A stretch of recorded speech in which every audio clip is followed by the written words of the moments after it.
baby boomers. I used to be with it. Millennials. Okay, boomer. Generation X. What's going on? And Gen Z. What do they have in common? Not a lot, it turns out. But one thing they can agree on is that this is the political podcast they want to listen to. Welcome to Not My Generation, the political podcast that looks at political events, news, and happenings across the world and at home through a generational lens. Your hosts are Dr. Emily Stacy and Professor James Davenport, two political scientists from Rose State College. But the views expressed on this program are solely the views of the host and their guests and do not reflect the views of Rose State College, its administration, faculty, or students. Coming up on today's program. I'm not excited. We live in a democracy. The First Amendment is there to protect protest, expression, assembly, free speech. It's also healthy to change how you think about stuff, how you think about different issues. Speaking for Gen Z, we're not too excited, mostly because we're having another rematch. I've had reporters come and talk to me every election year, and they always say, looks like the youth vote is very excited this year. They're going to turn out. And I always say, I don't see it happening. Whatever it is we've been trying to do isn't working. And now, here are James and Emily.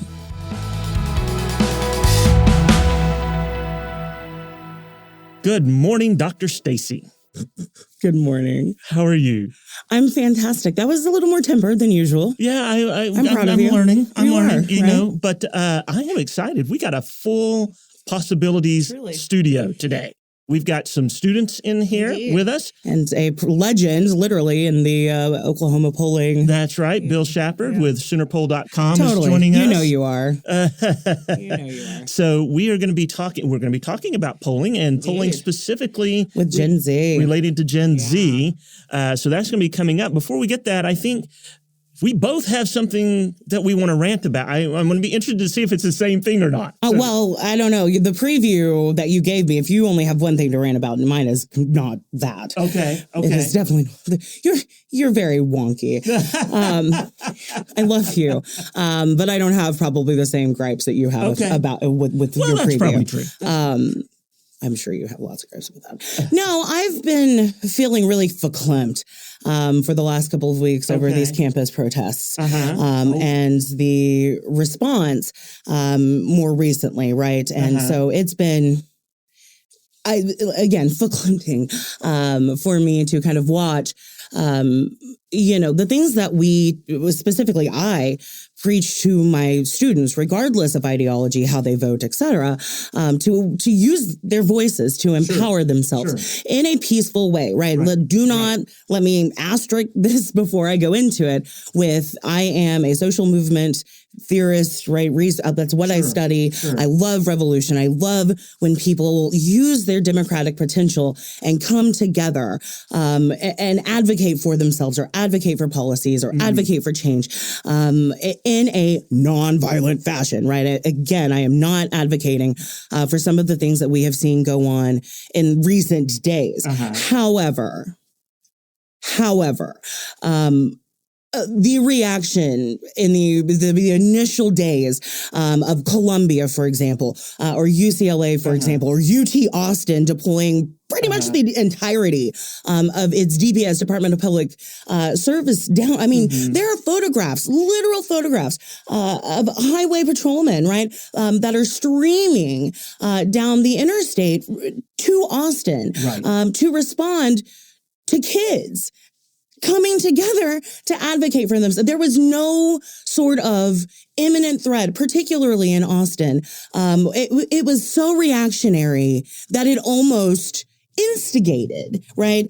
Some sort of violence or some sort of, hostility. I don't know. We live in a democracy. And the First Amendment is there to protect protest, expression, assembly, free speech. That is critical, regardless of whether or not you agree with that speech. Santiago, I know I'm screaming at you. He's like, oh my God, the levels. Whether or not you agree with the content of the speech, as long as human beings are in a non-violent way advocating for themselves. I don't know, man. I have had a real hard time the last few weeks just kind of watching these young people who, again, we're teaching. I mean, we're teaching every day. And again, we don't care how they vote. Mm-hmm. We don't care. We're not telling them how to vote. We're not telling them how to advocate for them. We're not telling them what to advocate for. We're telling them to empower themselves in a democracy, because that's what you have to do, right? It's about your participation. And so to kind of see this, the slapping of the hand, oh, these kids they're childish and they don't understand. And I don't know. I have been in a way about this for a while. And again, I am not advocating for violent protest. I'm not advocating for any sort of, anything like that. But what I'm also not advocating for is a state that responds to democratic citizens empowering themselves and using their voice collectively in a non-violent way. I don't agree that the state should be repressing that. And so that's where I'm at, Professor Davenport. So we're going to talk about the same thing. So I'm just going to piggyback off of what you said, because there are two things. Now, this week, we talked about civil liberties in my classes. Mm-hmm. We talked certainly about free speech. We spent a long time, as Brennan can attest to, in classes the other day, talking about free speech. Two things that I think are important for, I've heard some government officials, governors and such, react in a way that I think they don't understand what the First Amendment requires of them. Right. And then also, I don't think what some of those who are protest, and let's be clear, it is clear by now, not all of those who are involved in these protests are actually students, right? And those seem to be, maybe not in all situations, seem to be the ones agitating more of the violence, more of the aggressiveness, if you will, right? So, as Dr. Stacy said, the First Amendment says that basically there is no category of speech that is designated as, oh, we don't allow that, right? We hear a lot, and maybe we'll get into some of this in the polling, Gen Z polling. One of the things that concerns me is both FIRE, the Foundation for Individual Rights and Expression, and the Heterodox Academy do annual polling college students specifically about their perspectives on free speech. We have seen an uptick in those students having a tolerance for the use of violence to shut down speech they don't like. I think that's problematic. By the same token, a lot of the people now trying to shut down or say, we're not going to tolerate this speech, were the same people defending the rights of more conservative people to come on campus and speak, even conservative people who can say some pretty outlandish stuff. And so free speech is free speech regardless of who's setting it, right? And governors need to recognize this, and legislators need to recognize this. As long as that speech, what the court has said, as long as that speech does not lead to imminent lawless action, right? It is protected under the First Amendment, regardless of how hateful you find it, regardless of how ugly it is protected speech. Now, when does it not become protected speech? When you intimidate others, when you barricade your fellow students from being able to cross the campus to get to class, when you take over a building and vandalize it, not protected speech. And so I think everybody needs to take a breath. We certainly do not need government officials overreacting, right? By the same token, I think what we have started to see is people viewing some of these protests, the Columbia protests, the UCLA protests in particular, as those going well beyond people exercising their democratic right, into other stages, and a lack of willingness to accept this. And in fact, Biden, I think yesterday acknowledged this could be a political problem for him. And I think people forget there were all these protests in 1968. I wasn't born then, by the way. I'm just putting that out there. But in 1968, over the Vietnam War, many of them on college campuses. And the backlash to that led to the election, or at least helped lead to the election of Richard Nixon, right? And so I think people need to be a little cognizant of how are our actions perceived by the broader. You have a right to do something, but if you're trying to convince and persuade, you need to think about, how are my actions, how are my words being perceived by the people I'm trying to persuade, right? And I think sometimes we get in the heat of the moment. I have done this before. You've probably done this before, where you say things in a forceful, dramatic way that you come back and you're like, if I'm being a little bit more objective, that probably wasn't going to persuade the people I was trying to persuade, right? And so I think you have to be cognizant of that. But yeah, I think everybody needs to take a deep breath, say, here are the lines. Who was it? I think it was the University of Chicago. The president there issued what I thought was an outstanding guideline that said basically what we were saying. Students have a right to protest. They don't lose that right because they become students. They have a right to protest, and as long as that protest is peaceful, we're going to tell them that's your right, right? Once it becomes a hindrance, and the courts have ruled this, both in higher ed and in common ed, once that exercise of free speech impacts in a negative way the learning environment, it crosses the line. Right, interferes with the curriculum. Yeah. Dynasty knows, unfortunately, civil liberties is one of my favorite chapters.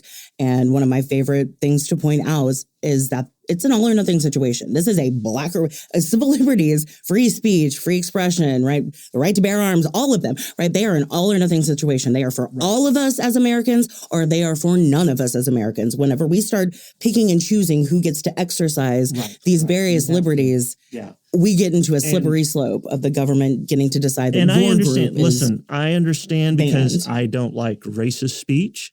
I don't like anti-Semitic speech, but the court has never cordoned off any particular type of speech and said that isn't counted, right? I think people forget, the ACLU defended Nazis who wanted to have a parade in Chicago, right? Because of the right to free speech.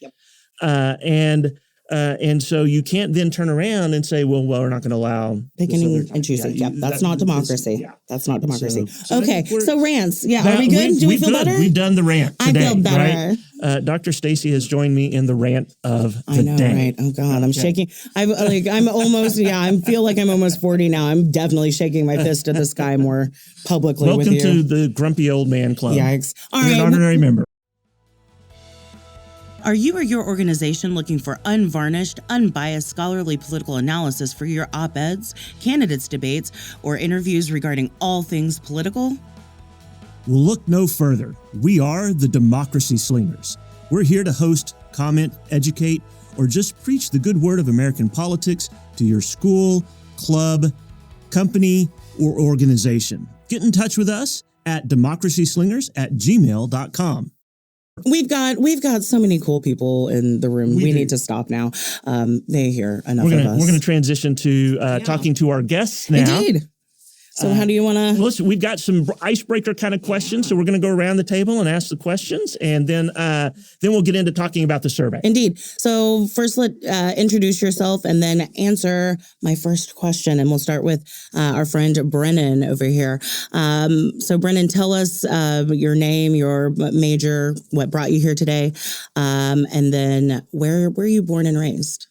Well, my name is Brandon O'Grady. I'm in cinematography major. And where I was born and raised, I was born in Colorado, lived there for 7 years, and then came to Oklahoma for the past 13. Okay, so where out in Colorado? Boulder. Boulder? Okay, cool. Yeah. And then Oklahoma City or? Tecumseh.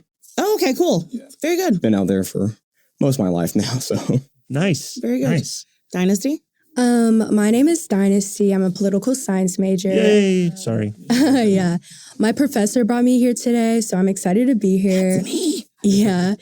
Born and raised in Oklahoma City, so pretty simple. Very good. Deborah? I'm Deborah Davenport. My dad is James Davenport. I've been outed. I'm double majoring in art and psychology, and I was born and raised in Oklahoma City. And Mr. Shapard, would you like to? Yes. Yeah. I'm Bill Shapard. I'm with SoonerPoll.com. We're the state's only independent, nonpartisan polling firm. Been that way for 20 years. I don't have a major. I'm sorry. Yeah. My background is I have a bachelor's from the University of Mississippi in business marketing. And I've lived in Oklahoma City all my life, except for a little bit of time spent away at school and working in Washington, D.C. for a while. So, Nice. Very good. Awesome. All right. What is your generation or birth year? So are you Gen X, Gen Z, Gen Alpha? Where do you fall? I was born in 2004, so I believe Gen Z. I think that's right. Yeah. Okay. Yeah. I am also born in 2004, so Gen Z, yeah. All of these Ouch. Deborah. babies. I was also born in 2004. How did that happen? Good for us. We did have not some know. diversity here. Good for you, James. Bill, you don't have to tell us your I'm birth not going year, to tell you but when I what generation are you? It was earlier than 2004. Can we say that? Okay. It was Yes. that. What generation? I'm Generation X. Okay, Yes, cool. yes. Okay. You all too, right? Well, Can I out you all as well? Emily has been a little. Ow! Emily is our millennial. Millennial, okay, Our all right. resident elder millennial. Ow. I am Gen X. Absolutely. Yes. Yeah, for sure. You're Gen X. Proudly Gen X. I At least second for a few that. more years. Ow. I don't know that I'm going to ever recover from that. I was like, that hurt. I think it was easier for millennials to follow Gen Xers than Gen Xers to follow the baby boomers. That might be true. You know. all always think that it was easier for millennials to do everything, though, except for buy houses and have children and, probably get the United States, all of those things. I love you, Gen Xers. Which is anyway, moving on. I've got a whole nother rant about that, but we'll save that for next time. Deborah, we'll start the last question with you. Describe yourself ideologically. So where do you see yourself on the political spectrum? Conservative, liberal, somewhere in between? I'd say somewhere in between. Yeah. What were some of the influences on you obtaining your political beliefs? My parents, my professors, and just people on social media, I guess. Yeah, okay. Dynasty. It is that generation, right? Yeah. I would say I'm more liberal or democratic. So that, and I would socialize more in school, honestly. So not necessarily my parents, but school, like professors and just my values. So Right on. yeah. Very good. I would say kind of middle, but leaning more to the left. All of it, again, is just family. Yeah. How I was raised, kind of. Mr. Shapard? Well, I've always been. And you don't have to divulge if you want to. I know the nature of your business. No, I mean, I as a pollster, I try to look at everything objectively. Right. I have always had conservative views over the course of my lifetime. Like James Davenport, we grew up in the age of Ronald Reagan, and I think that was a strong influence on our generation. But I would say from a polling perspective, we reflect back what the state is, and the state overall leans to the right. We are a very conservative state. However, my polling has always favored Democrats.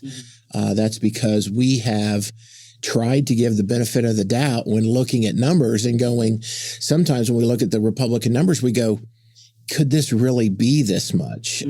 Where did we go wrong? And a lot of time we spend time questioning our results, which we should do, but questioning, did we talk to too many Republicans?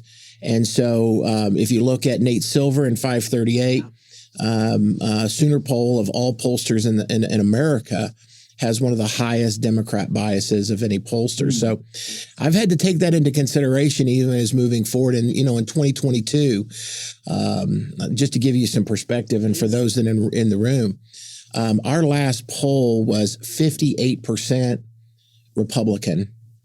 I think it turned out to be 61 by election day.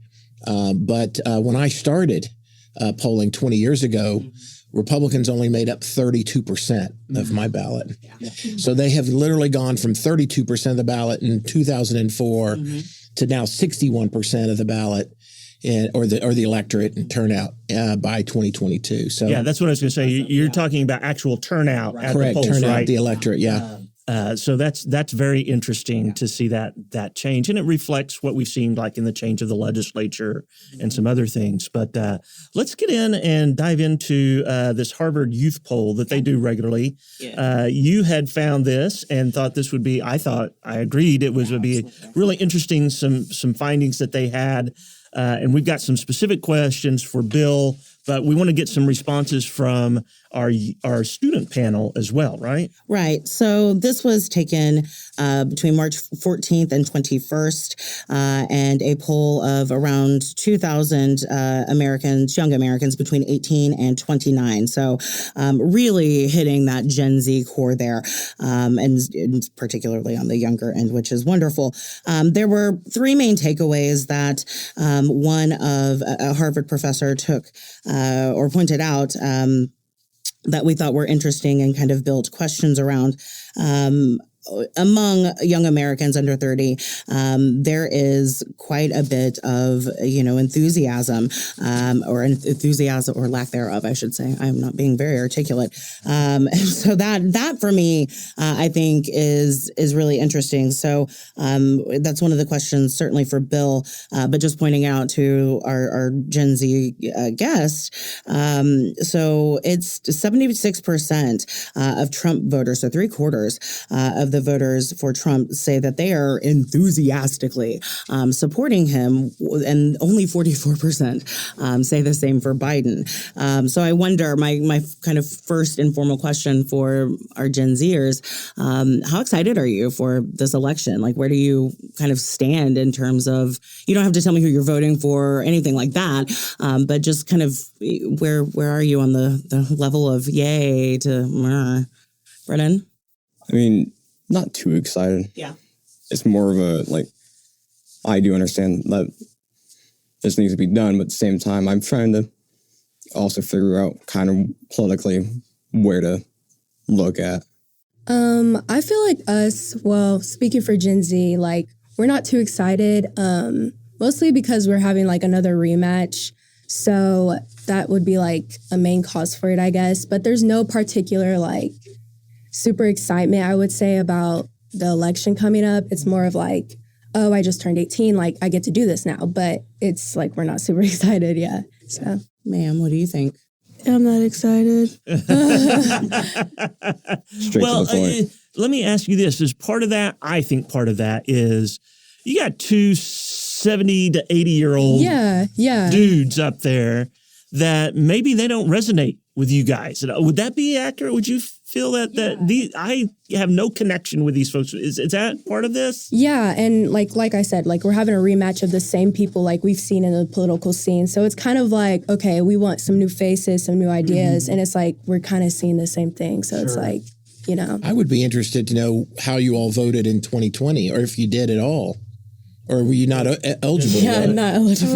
How about 2022? Did you vote? Anybody vote in the midterm elections? No, I did not, unfortunately. That, by the way, is not surprising, right, Bill? I mean, the youth turnout vote is generally, and that's what I was going to say. I mean, I've had reporters come and talk to me every election year, and they always say, "Oh, it looks like the youth vote is very excited this year. They're going to turn out.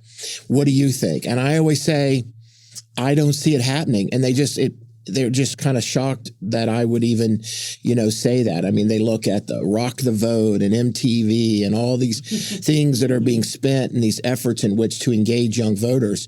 And, this is not uncommon. Our generation, as Generation X, probably had very similar voting patterns. Mm-hmm. And the more we learned about who we were, what we thought, the impressions that family and wife and husband and children and grocery bills have on your decision making, those things then over the course of time help fashion more of your opinions. I mean, think about the baby boomers. That was really the first generation, the hippie generation, make love, not war. And yet, one of the reasons why probably Oklahoma is as conservative as it is, you have to say these are baby boomers now voting. So again, that's the whole thought of is that, and I like what they're saying because they're basically saying, I don't know a lot about it right now. It's my first time to vote. I think they really want to be enthusiastic, but neither candidate is really grabbing their attention. And I will just say, as a pollster, enthusiasm is very, very important to turnout.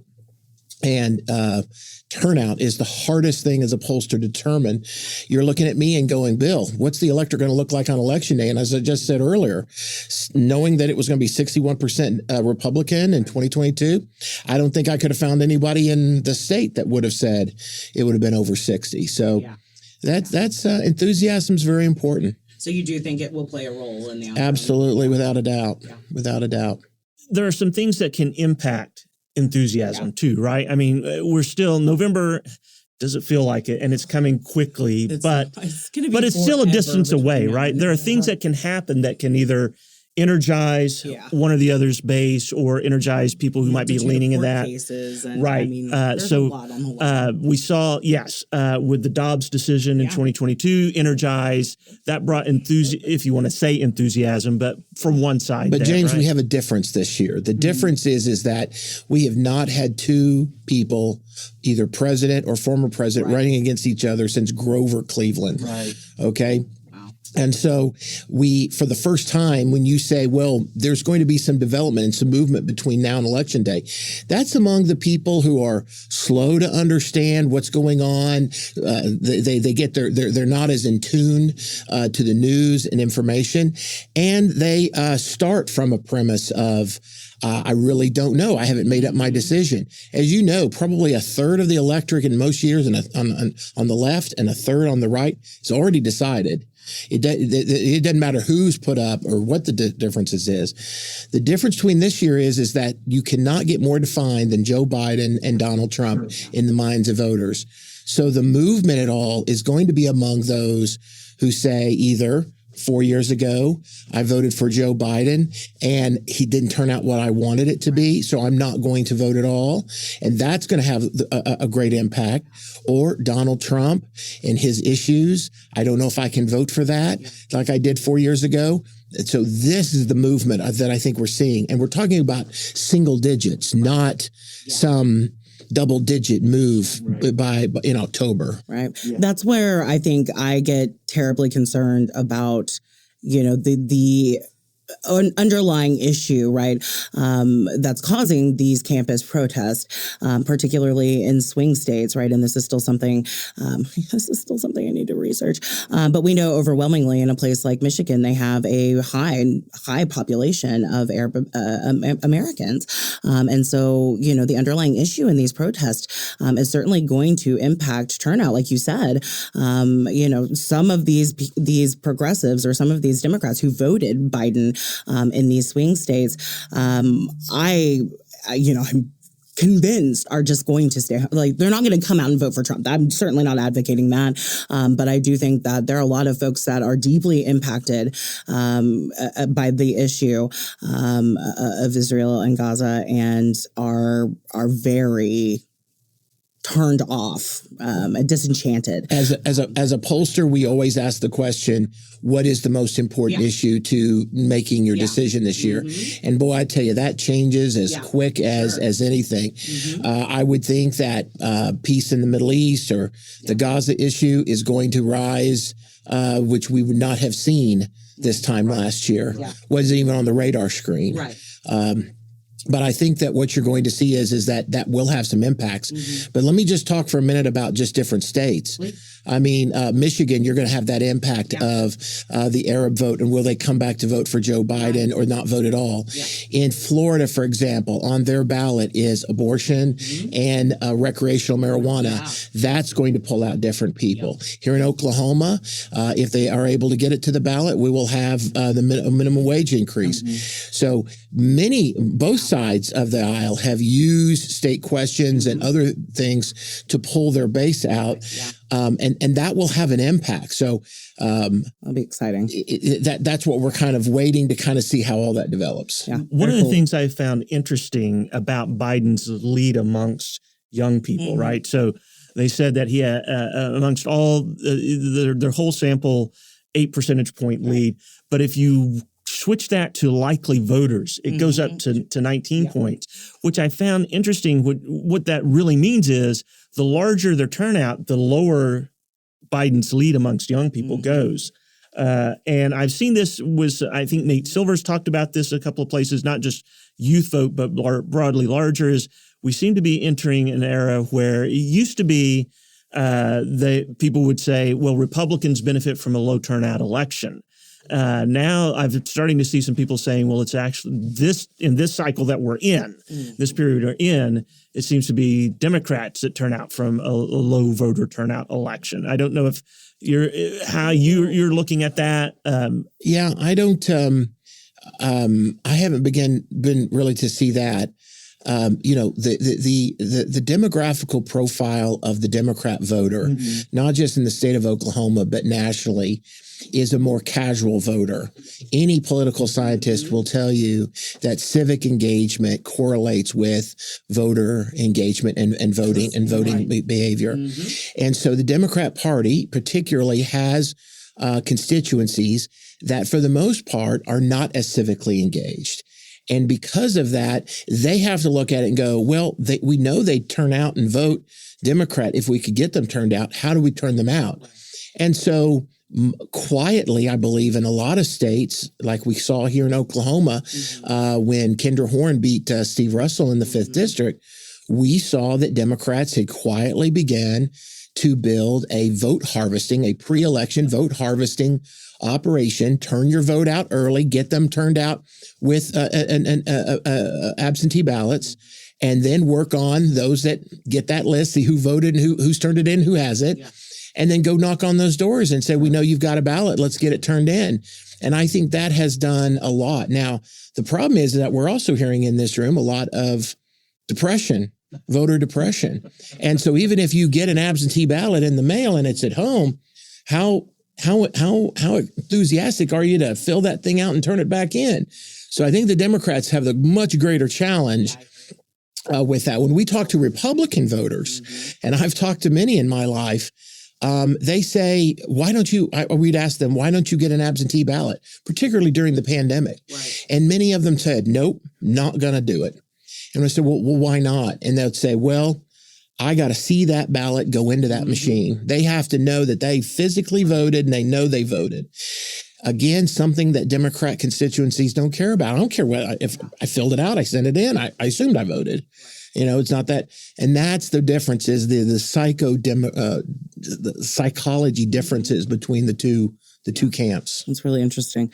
I want to move to immigration. I thought the immigration numbers in this poll were really telling. So Gen Z attitudes on immigration vastly differ from the older generations, regardless of ideology. So the general agreement is, quote, that immigrants improve the culture of the United States, end quote. 50% agree, 17 disagree. Quote, immigrants increase crime in my neighborhood, end quote. 21% agree, 45% disagree. And quite tellingly for Gen Z, quote, immigrants are taking jobs that should go to Americans instead, end quote. 24% agree to 48% disagree. Those are wildly different numbers from the older generations. So Bill, I'll start with you, and then I want to get the opinion on immigration from our Gen Zers. Will this impact the GOP's kind of scorched earth policy on immigration? Very, very ardent border policies being put out. How will Trump, mitigate this with young voters, or can he? Well, I don't mean this to be disparaging among young voters, but I will say that they do not have the prior knowledge or experience of having lived in times with high levels of immigration. Certainly we as Gen Xers did not live in that compared to, say, the days of Ellis Island and people coming over in vast numbers in the late 19th, early 20th century. But I think that the differences that you're seeing in the poll is because older voters are taking into their answer accumulation of everything that they've seen or heard about immigration in their lifetime, and that is helping develop their perception. I think young voters are disadvantaged from having that. I think certainly as a country, we've always been wanting to be a country of immigrants and invite immigrants.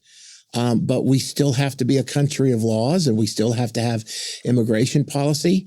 If you were an American and you wanted to try to sneak into Mexico, you certainly couldn't. They have their laws are a lot more stringent than ours are.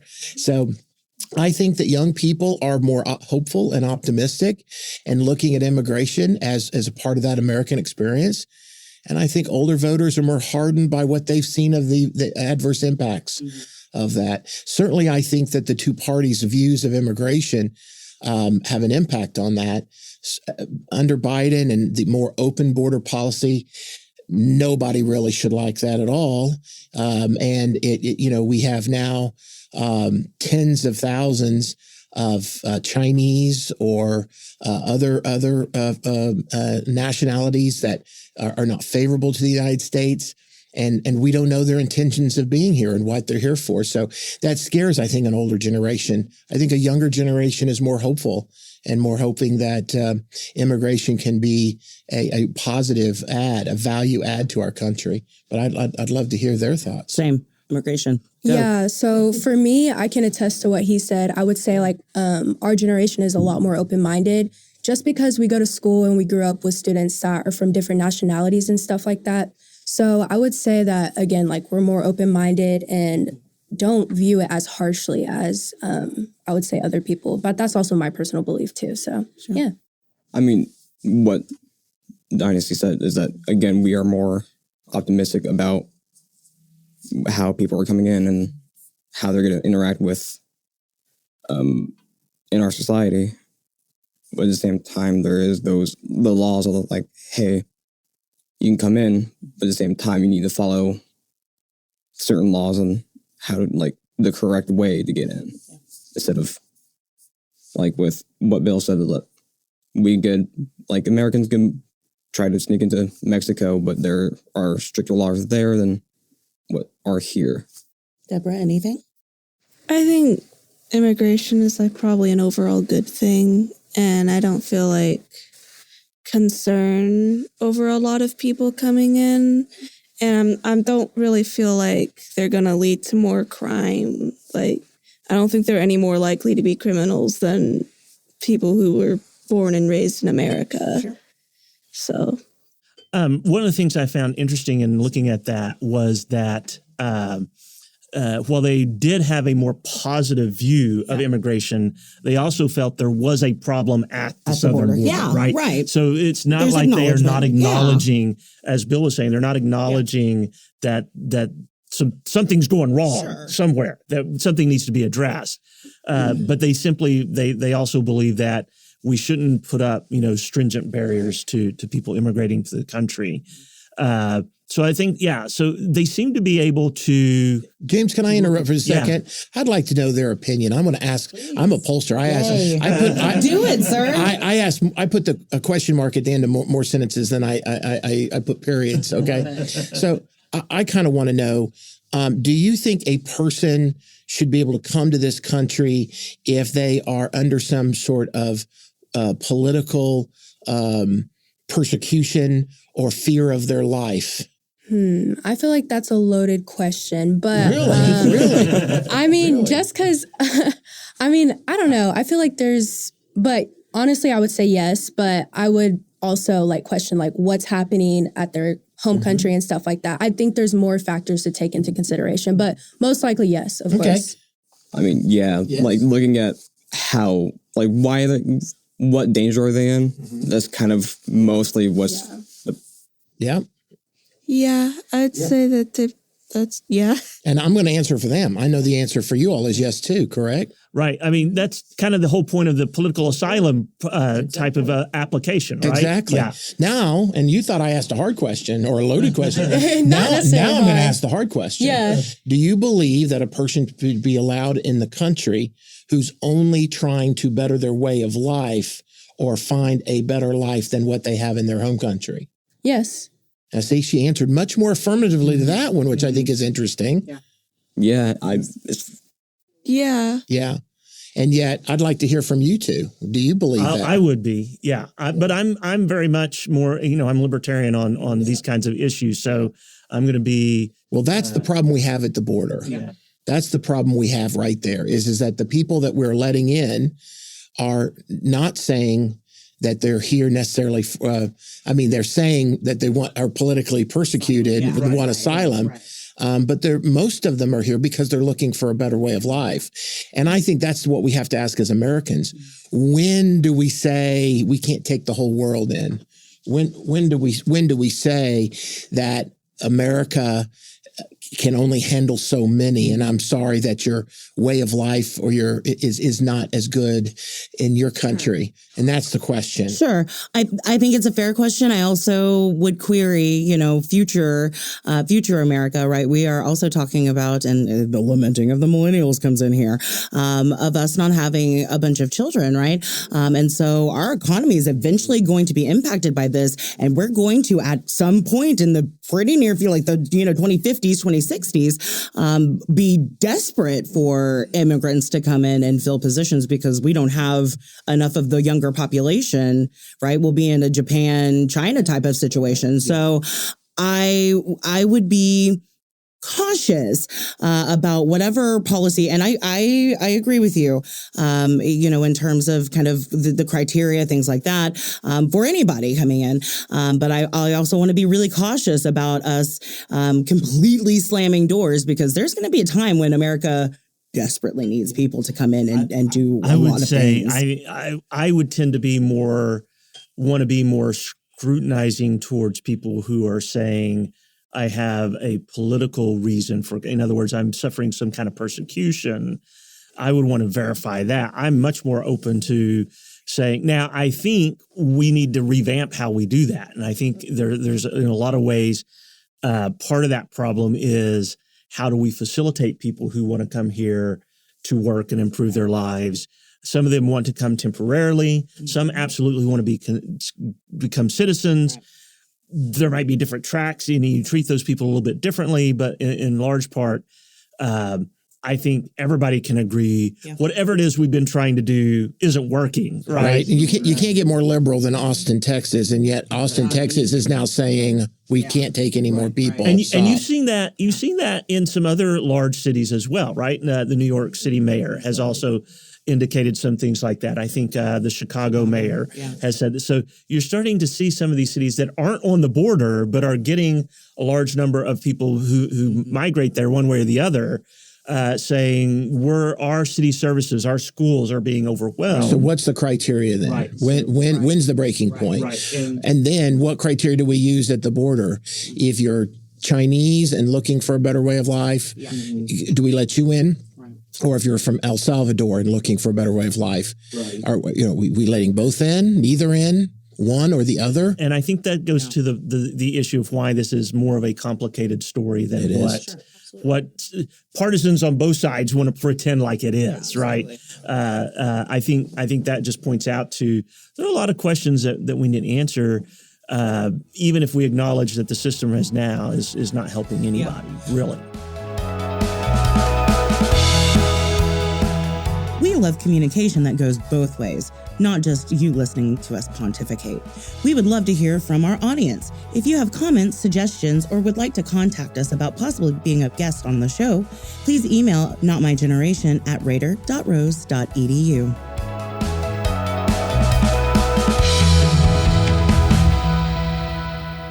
I'd be interested to see what other questions Bill has for the Gen Zers. I'm going completely off script at this point. I'm just really interested. If you have any other questions, I don't know how often you have a captive audience of kids this young. Not very rare.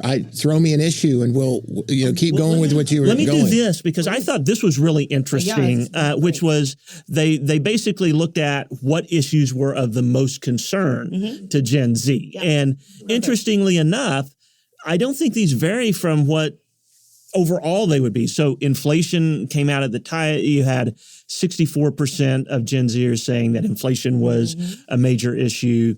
59% said healthcare. 56% said housing. 54%, right? Children. 54% said gun violence. 53% said jobs, right? If we talk about some of these other issues, right?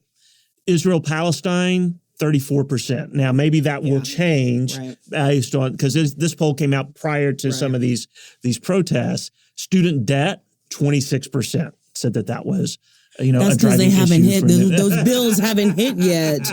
That's because they're still chilling. Taxes. Well, I could say the same thing about taxes. That if their student debt hasn't hit, their taxes haven't started coming in yet, right? So, but you see some of the same issues. So, what I would be interested in is when you're thinking about voting, when you're trying to get a frame, knowing that there are literally hundreds of issues. What are the issues that are of most concern to you guys? What is it that you're the two or three things that might drive your decision on Then how we'll to let Bill vote? run with it because I love this. For me, it would be more of climate change and environmental protection and stuff like that. Because again, that's Do the you whole. believe it's an existential threat to our to the world? At the time, no, because that's the thing is when you're looking at it, timely. Right now we are fine, but in the future, that's the thing that we need to focus on and worry about is that the more and more that we do, we need to start looking at the future instead of looking at our own time now. We need to look at what we can do for the future instead of what we can do for ourselves, kind of. Mm-hmm. How did you develop that opinion? With everything I'm curious because I think if you watched MSNBC or CNN or Fox News, I don't think any of them have really substantively delved into climate change for a while because we have so many things going on. Yeah. We have the Trump trials, we have Gaza, we've got Ukraine, we've got inflation, we've got so many other things to talk about. I'm curious as to why that floated to the top in your mind. What do you think the catalyst is for that? Part of it is how I was raised, but also taking a class in environmental science. It's that when you're looking at it, like for me, it is more important than something you're dealing with every day. Yeah. Okay. All right. I would have expected that, and I might be jumping ahead. I would have expected that to be higher on the list of issues as far as important issues amongst young people. Yeah. But it wasn't there. What was it? Out of the 16 that they asked them questions about, it was 12th as far as the number who said it was, super important at that time. Dynasty. Mine would be social issues. So what's going on around the world and stuff like that. Social issues, education, because I'm in school clearly, and inflation in the economy because I'm starting to have to think about my future now as I age more. So okay, so what I'm going to do now is I'm going to push you a little bit. I want you to define social for me. What do you mean by social? Social issues. What is a social issue to you? It would just be stuff that's of concern of, I guess, I don't know, my social setting. So Israel-Palestine. You consider that a social issue right now? Well, I mean, yeah, I would say. Okay. I would also say affirmative action, stuff like that. Okay. And just stuff that goes around that I see and that I see concern about, I guess. Okay. Now, there's the other term that's been used is social justice. Yeah. You haven't used that word justice yet. And I'm curious do you mean that? And you just meant to include it? Or how do you see social versus social justice? That's a good question. I kind of use them interchangeably. So, yeah, I would say that. I could have used it, but I just said social issues. So, yeah. Okay. Do you think our society is still unfair to minority groups? Yes. Yeah. Do you think it is systemic in our institutions? Absolutely. It takes I would say, in my personal belief, it takes a long time to get rid of those prejudices and stuff. So absolutely, I would say it's in the institutions and just how we go and live our life. Yeah. Do you think it is just a prejudice against Black people?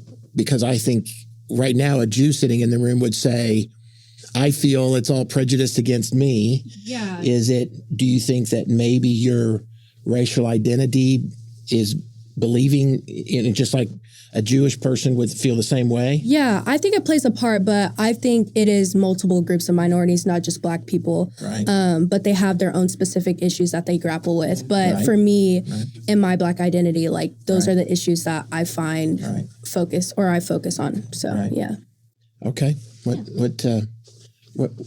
What issues do you think are most important?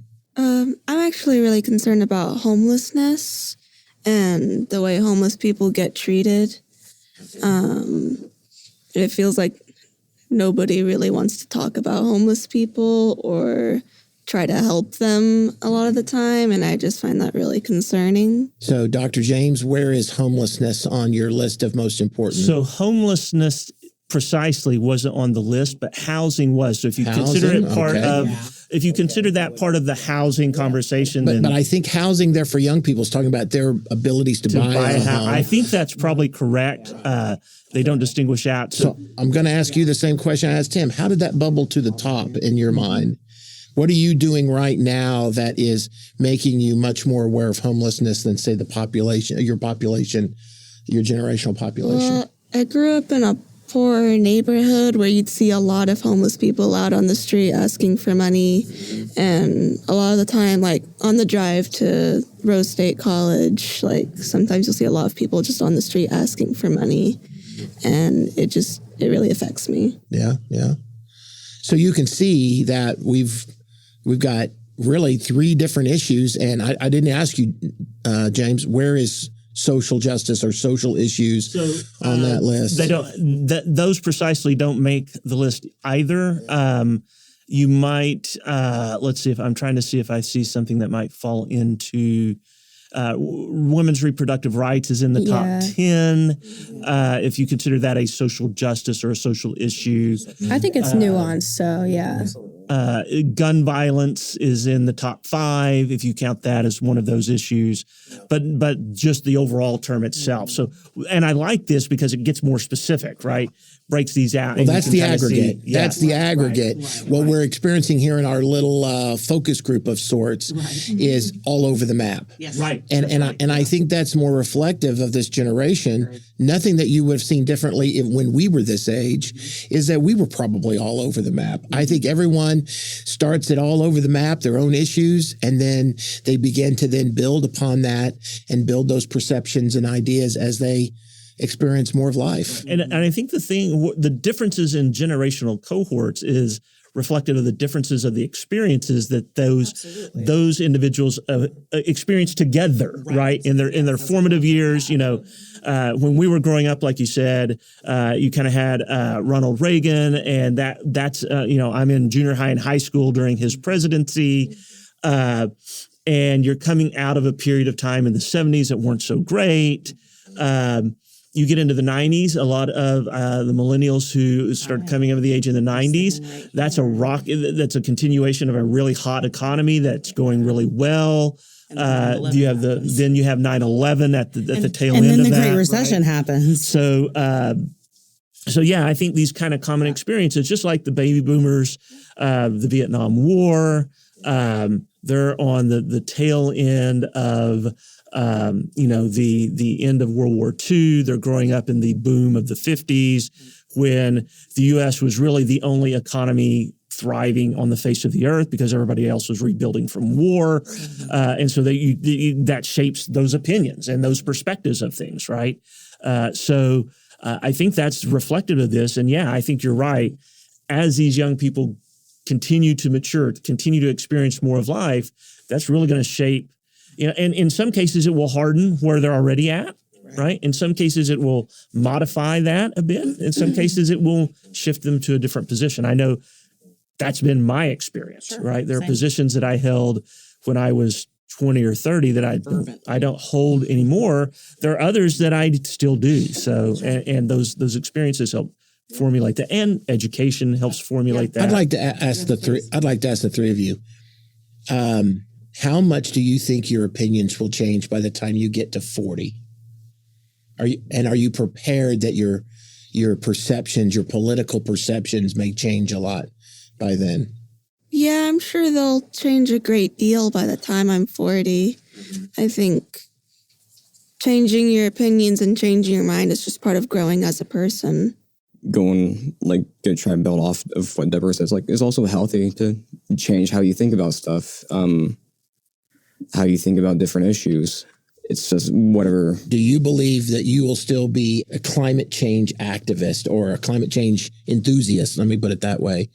By the time you're still 40, do you see yourself doing that, or do you see that maybe changing? I think I'll still be there. So you feel like you've got some core ideas that may, but others may be a little bit more fluid right now. Like having your core type of like beliefs and what you believe in, and then looking at different issues, like how those are going to change over your life is going to be different from what core versus something outside of that.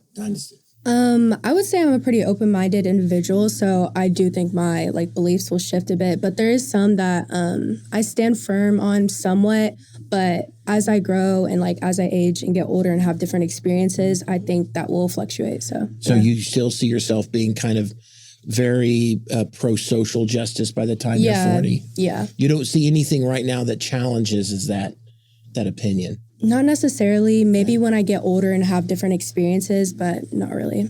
Yeah, experiences and information is going to also change those. I would also, too, sitting here as one of the older folks, I will tell you that... He needs to stop pointing at me when he's... you know, there's a lot of things that have happened in my lifetime that I would ever have expected. I would never, when we were in the 80s, I never would have expected that the blue collar worker would be a Republican voter today. Yeah. I never saw that. I never saw a scenario upon which that would happen. New polling has shown that African-American men are trending more Republican. I never saw that, or never could have said, even 20 years ago when I started polling, or 40 years when I started becoming more politically engaged, that I would see that in my lifetime. And so the Democrat Party is not the same party it was when we were in our formative years. The Republican Party wasn't the same party. And a lot of people stand still and go, this is my party and this is what I am. And all of a sudden their party starts to change and they find themselves standing still and going, wait a minute, that's not my party anymore. But it happens on both sides. Right. And so I think, you all have to be prepared that you have some fluid decision. You're still kind of exploring things, wanting to develop where republicanism, democratism, conservatism, liberalism, those are all going to be so much different in 20 to 40 years than what they are today. I pray. Yeah. No. And my thinking is on this is try to find ways of engaging with people who think differently than you. Yes. Right. Emily and I don't think a whole lot alike on a bunch of political issues, but we found, surprisingly enough, I think sometimes to us, is that, wow, there's a lot more overlap than what you would have thought of with someone who's a self-identified libertarian, someone who is a libertarian. Libertarian, she likes to say. But there's a bit of overlap there, right? And I think finding those points of overlap helps us to find ways that we can work together, right? If we never believe that we can have anything in common with someone who disagrees with us on something, it makes it a whole lot harder to use the democratic process to get things done. I like what you're saying, and I think it's very idealistic. But we've seen some changes here in, I would say, the last decade that as a pollster trouble me. I don't see justice being equally applied to both sides. I don't, and if one side is persecuted more than the other, then you can't have an open dialogue. You have, those things are very idealistic, but they only are realistic in a justful world. How would you? I think we have when I come down to this and I find some of these same kind of issues that you're talking about, what I have found is we use the same words, but we're not speaking the same language. In other words, how I define justice, how you define justice, how any of these folks might define could be very different. And if we don't recognize that, I'm saying justice, you're saying justice, but no, you're wrong, no, I'm wrong. And what we really mean is something very different by that term, right? And I find that true about not just that kind of terminology, but whether you're talking about education. I want a good education for children in Oklahoma. Well, what does that mean? Because I hear a whole bunch of people say, I don't hear anybody saying, I want a bunch of ignorant kids. I don't hear anybody saying that, right? But when people say I want a good education, they don't all mean the same thing. And so part for me is, and this is very on a personal level, right? I think that a little bit of difference, you're looking at it in this kind of this aggregate level. I'm looking at what can we do on the individual level is when I'm communicating with people and I'm talking to people, I want to know, what do you mean? Just like what Bill was asking you, what do you mean by social justice or social issues? I think that's so important that we get those terms defined so we can find those places where we meet or where we don't. But yes, and I think on the aggregate level, we have a lot of institutions in our society that are pushing us not to find those points of overlap, that are highlighting the divisions that exist, right? And benefiting from that. All three of our Gen Zers, I could ask a series of questions to each of them based upon what they've limited knowledge they've told me. And I could challenge your views right now. I could challenge them. And I think it may be difficult for you to then justify that. The point is that if we're not talking the same language, it makes it difficult. And we can't do it in an environment that is, we're treated equally under in the eyes of the law. We can't have that discussion. So we kind of have to fix some basics before we even begin to define words and have a intellectual discussion. Yeah. And I think, this goes to, as Emily will attest, I'm very optimistic about things. I can be very idealistic, and I acknowledge that up front. I think that helps my mental health, by the way, by being so. But I agree that, if we can't agree on how things are right now, it's very hard to agree on how we can move forward together. But it's just like Dr. Stacy. She said, I agreed with everything she said. The one when we were talking about your rant and those things, but if you don't have any type of law enforcement on the agitators, then the message of what you were trying to peacefully protest is lost. And I watched Joe Scarborough on MSNBC basically saying to those people, stop, you're hurting the cause. And this was just in the last couple of days. Yeah, I watched the same thing. Yeah. Right. And so the point of the matter is that now let's take it on the right. If you have people out there that are shooting abortion doctors outside of clinics, what do we do to those people? Or how does a pro-life person respond to that? They're abhorred by it. I want to see the abhorredness of the pro-Palestinian protesters at the agitators or the pro-Hamas people. And I don't think, and they don't look at it as as bad. They look at it as, oh, well, this is helping us.